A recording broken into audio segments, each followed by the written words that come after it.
Good Sunday morning to you. I was hoping to be able to say good Saturday morning to you, but my plan is to cook this giant pork belly disintegrated yesterday when it rained all day long. So I'm going to do it today. I've never cooked a pork belly. I've read some things online about it, and I have a strategy to season it and to prepare it. I'm going to leave it intact on the pit. I'm going to get the big pit up to our normal temp of about 250 at the top of the pit, and I plan on cooking it about 6 to 8 hours. I'm getting a start about, it's a little before 8 o'clock this morning, and I want to thank you again for watching SteenSmokeHouse. I'm going to get all of our things prepared, and in a moment I'm going to show you how to prepare the meat. So stay tuned, please. So here's our project today. It's a great big 9.6 pound pork belly I got at Costco. I've never been disappointed with Costco meat, and I'm hoping this won't be the exception. I'm going to flip it over and let you see the gigantic fat cap that's on the other side. And then I'm going to clean it up, get it ready to prep, put it back on the cutting board. We're going to make some crisscross cuts in it for the binder and our rub to stick, and then it'll be ready to go on the big pit. Okay, the first thing we're going to do is score this part of the fat and skin part so we can get our rub and our binder in there and so forth. I'm probably going to cut this in half. This thing is really hard to manage. It's so wide, and with 10 pounds, I don't want to mess around with it on the grill and not be able to control it. So to begin with, I'm going to make some slices, crisscross, and then, yep, I'm going to cut it in half.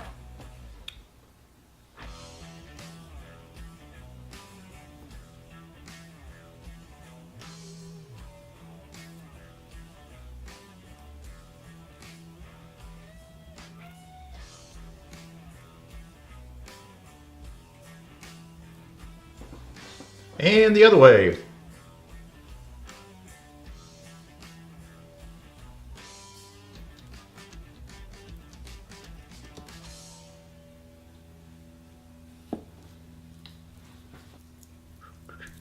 All right, first thing we're going to do is put our binder on there. And in honor of Russ Jones, Smoky Ribs, I'm going to use Louisiana hot sauce. I'm not really trying to flavor this. I'm just going to give something for the rub to stick to. So next step.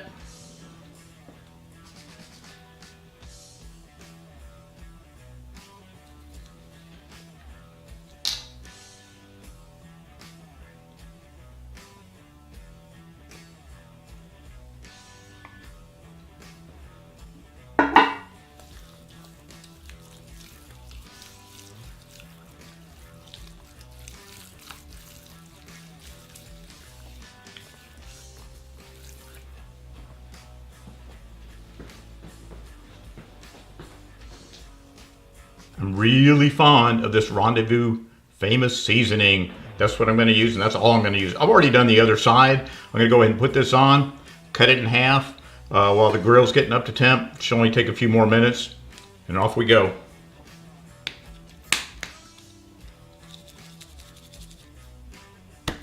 Beautiful.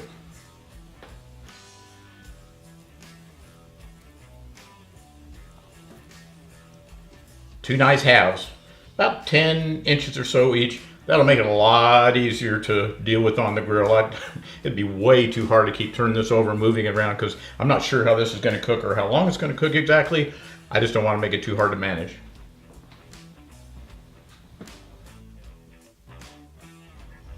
I really waited a very long time to get a big side box smoker like this, but every time I look at it or cook with it, I just love it. I think it's just the coolest thing ever. I love my Webers. I love my gas grill. I love the pit barrel cooker, but this is kind of a special thing to use, and if you ever get one of these things, I don't think you'll ever regret it.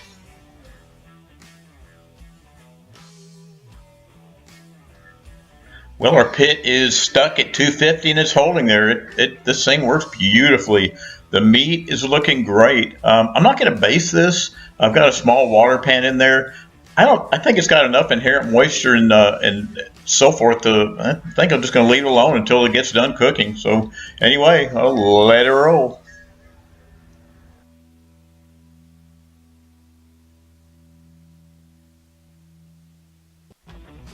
To me, when you cook with these big pits, the smell and just the sensation of it's fun. I'm testing for doneness with a toothpick. I'm going to get it up to about a 165 or somewhere in that ballpark, and then wrap it till it gets about 210, kind of like we do a brisket, same temp. Yes, I know this is pork, not beef, but same principles apply. So I'm going to let it roll. But this is an awesome recipe. So far I'm delighted with it. Having never done one of these, I was a little apprehensive, to be honest with you at this point. But when we do a big cut of meat like a brisket, what we're looking for when it's done is the jiggle factor, to see just how soft and pliable and jello-like it is inside. I did not use a thermometer. I relied on my sense of smell, touch, and sight to judge when it's done. So pretty pleased with the way this came out.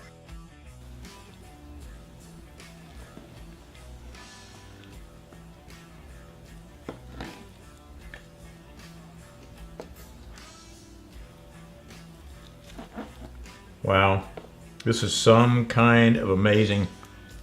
Oh my goodness. I don't know why I've never cooked one of these before. This is moist and tender. It's got a nice smoke ring. When you pick it up, it's so pliable. It's like we were talking about Jello. That big fat cap that was on there, it's pretty much gone. It's kind of rendered down through the whole piece of meat. Both halves, delicious. Look at all the juice in that. Remember, this is just half of our big pork belly too. Being so delicate with this, it's just so tender. If I don't cut it carefully, it's just going to come right apart. I'm going to cut a chunk off, see what it tastes like.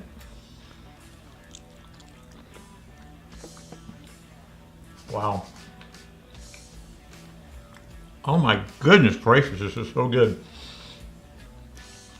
This was really not hard.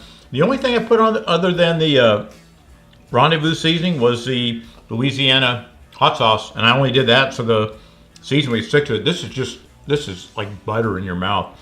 It melts in your mouth. It's so good. You have to try this recipe. I'm going to cut some slices off and plate it up, make it look pretty, and then we'll be done. I don't even believe how good this is. It's like the most tender meat I've ever eaten in my life.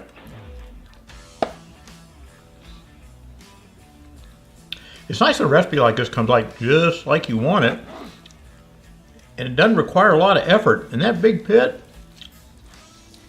wow. This is not an expensive meal either. I got this at Costco. It was about 10 pounds. I think it was $30 or something. $3 a pound, but I've got a whole nother one I haven't even cut up yet. This is so good. This is what barbecue's all about.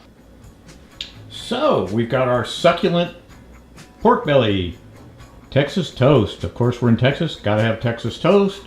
Nice ripe red tomato, baked potato with chives and butter. I know I do that a lot, but I love that. I don't ever get tired of that. Nice meat and potatoes dinner for Sunday night. Thank you so much for watching SteenSmokeHouse. Please subscribe. Please give me a thumbs up. Come back next time. SteenSmokeHouse 32 signing off.